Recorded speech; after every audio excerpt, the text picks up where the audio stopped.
Coming up on Jackson State News Now, an overnight raid near Paris yields 3 arrests as police get closer tracking down the terrorists behind the massacre there. And hundreds of guests were taken hostage at a hotel in Mali. The news starts now.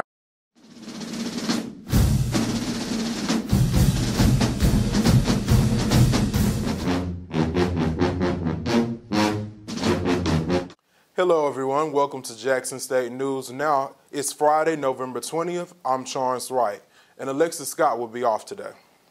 A major operation is wrapping up in Paris suburb, where a group of terror suspects holed up in an apartment. Police say that this connection with Friday's bloody massacre in Paris that left 129 people dead. Diane Gallagher joins us with more.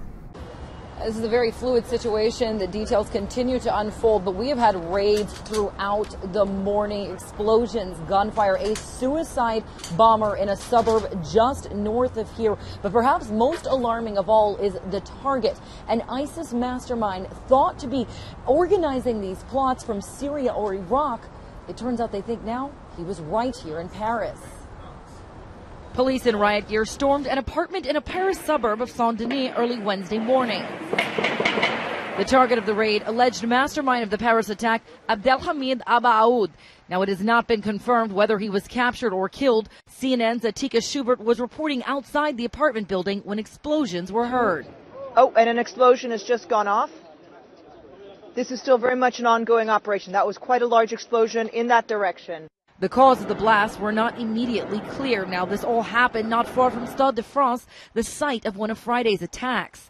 The fate of Salah Abdeslam remains unknown. He's the Belgian terror suspect who survived Friday's massacre. His brother appealed for him to turn himself in.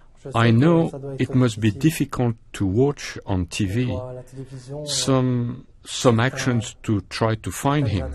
He must not be afraid to surrender. Investigators think there is a second suspect in the Paris attacks on the run. That's according to France's ambassador to the U.S. Meanwhile, in the skies above Raqqa, Syria, French and Russian airstrikes continue. One monitoring group says at least 33 terrorists have been killed in the last 3 days. And again, these details are changing by the minute, but what we know right now, there have been 7 arrests from these terror raids as of today. Right now, 5 officers were injured in that one from earlier this morning. And according to CNN affiliate BFM, we have 1 innocent civilian who was killed as they were passing by. Reporting in Paris, I'm Diane Gallagher. Back to you. Costa Rican authorities arrested a woman of Syrian nationality. She had arrived days before with a fake Greek passport. The woman traveling from Argentina was identified as Maria Pari and is now in custody. Pari faces charges of using false documents. Costa Rica is also investigating whether this woman is related to the case in Honduras, where 5 Syrian men were arrested using stolen Greek passports. Attackers stormed a hotel in African country of Mali today, initially taking about 170 people hostage. Hotel officials say 2 armed men initially locked in about 140 guests and 30 employees at the Radisson Blu Bamako. The United Nations says attackers arrived in a vehicle or vehicles with diplomatic plates, firing guns as they entered the hotel.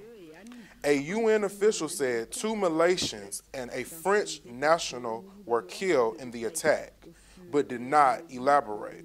The hostage situation ended around 10 a.m. our time. The Associated Press is reporting 18 bodies have been recovered. Speaking in Malaysia, President Obama says the United States is monitoring the situation in Mali. Still to come on Jackson State News Now, we'll have a look at the stories making news around the region. You are watching Jackson State News Now. I'm Alexis Norwood, a graduate of Jackson State University, and I'd like to challenge you to join me in the 10 for 10 challenge. All you have to do is to give $10 to Jackson State University and challenge 10 of your friends to do the same and upload the video. Be sure to tag at Jackson State on Facebook and use hashtag JSU10for10 on Instagram and on Twitter. Welcome back to Jackson State News Now. A flight from Florida had to make an emergency return. That tops our look at the news around the Southeast region. In South Florida, authorities say a Spirit Airlines flight returned to the Fort Lauderdale Hollywood International Airport after a passenger made a bomb threat. The airline said that the flight to Minneapolis was in the air for 15 minutes when it landed and returned to the gate. The Broward Sheriff's Office said the Airbus 320 had 92 people on board.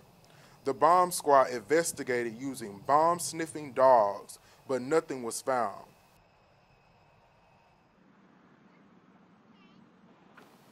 In Texas, nearly a dozen students at the Houston area elementary school ate something that sickened them.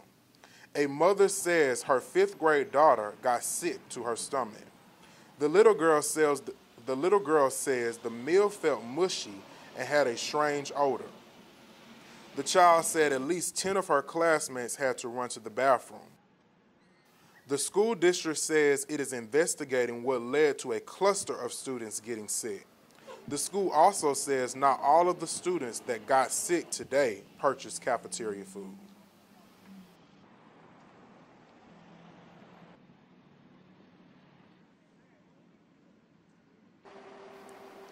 In North Houston, Texas, an out-of-control driver barrels his way through the Spring neighborhood and crashed into a house.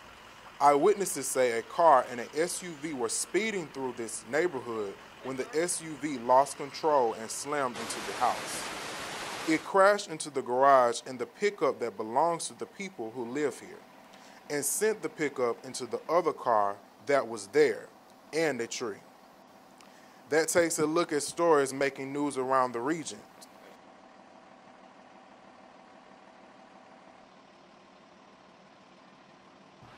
Just ahead on Jackson State News Now, weather anchor Jordan Darensbourg is up next with your complete forecast. And Freebie Friday is on its way. What comes to mind when you think about Drive? Breakthroughs in research, artistic design, the latest technology, hand in hand with education. Think JSU. We have a rich history, and we're a growing part of your community, with campuses in Jackson, Madison, downtown, and a comprehensive online learning program. We're everywhere you are, challenging minds and changing lives. So what are you waiting for? Come, be a part of JSU. Welcome back to Jackson State News Now. I'm your meteorologist, Jordan Darensbourg, and this is going to be a very huge forecast. It's actually going to be very clear throughout much of the country. There's an active region up in Maine and parts of New England, but however, other than that, there's really not going to be very much. And it further illustrated with the national radar. That further is illustrating the lack of precipitation throughout much of the country. However, we're looking at New England for that biggest chance of precipitation. Also, we're looking at the Pacific Northwest as another system starts to come on down from the Pacific Northwest. But in the regional radar, we're looking in the southern plains here in the southern Mississippi Valley. There is really not much to this radar other than we do have that area of rain in parts of central and southern Georgia. But other than that, it's pretty much clear throughout our area. But however, it may be clear, but it's also going to be very, very chilly over the weekend. But on Sunday, we may have our first freeze of the year, and the biggest chance for that is going to be up in near the Starkville area near Mississippi State University and in parts of northeastern Mississippi. But in our area, we may only just get a little bit of frost and lows in the 30s, which brings us to our forecast for today and tomorrow. Today and tonight, they look beautiful. It's a beautiful day to get out. However, the lows will be really chilly, so make sure that you're bundled up and make sure that you have your jacket if you go out tonight and also into this weekend. And then looking at the 5-day forecast, it's beautiful. There's really no rain in sight. However, we do have to watch on Sunday for that frost. There is a slight chance of showers on Saturday, but don't necessarily count on there being showers. And today looks beautiful throughout our region. It's going to look beautiful with temperatures in the mid-60s, lows in the 30s again for your evening on this Friday evening.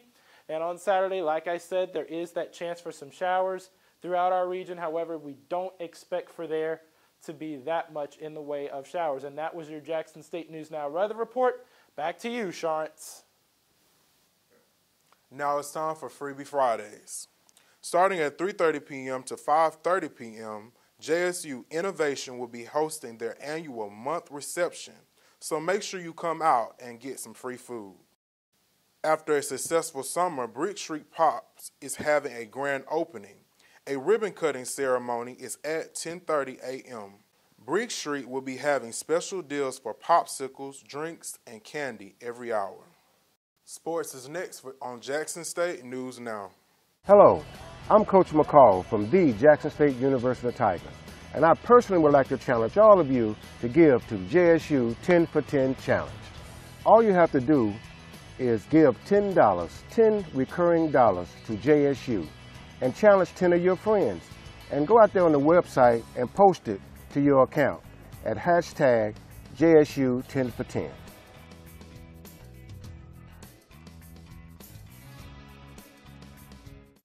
Now here's a quick look at sports. After a poor showing against Minnesota the other night, Chris Bosh and Dwayne Wade bounded back and to lead the Miami Heat to a win over the Sacramento Kings Thursday. Bosh scored 23 points, with Wade aiding 24 of his own. The surprise performance of the night came from Tyler Johnson, who is embracing his role this season as Miami's top serve point guard. Touch pass earlier to Dragic. The Pacers keep the 76ers winless to start the season. Paul George will end the night with 34 points. Phillies 47 and Pacers 77. And that's your Jackson State News Now Sports Report. Jordan Darensbourg is here with the weather. Yes, and Charance, and this is a very important weather report as it is going to be clear for the next 5 days, but there is a chance for it to be very, very chilly at night, so the temperatures could be below freezing during your Thanksgiving holiday. Thank you, Jordan. And for Alexis Scott and Jordan Darensbourg, I'm Charance Wright. Thank you for watching Jackson State News Now and part of the Jackson State News Network. We'll see you after the Thanksgiving holiday.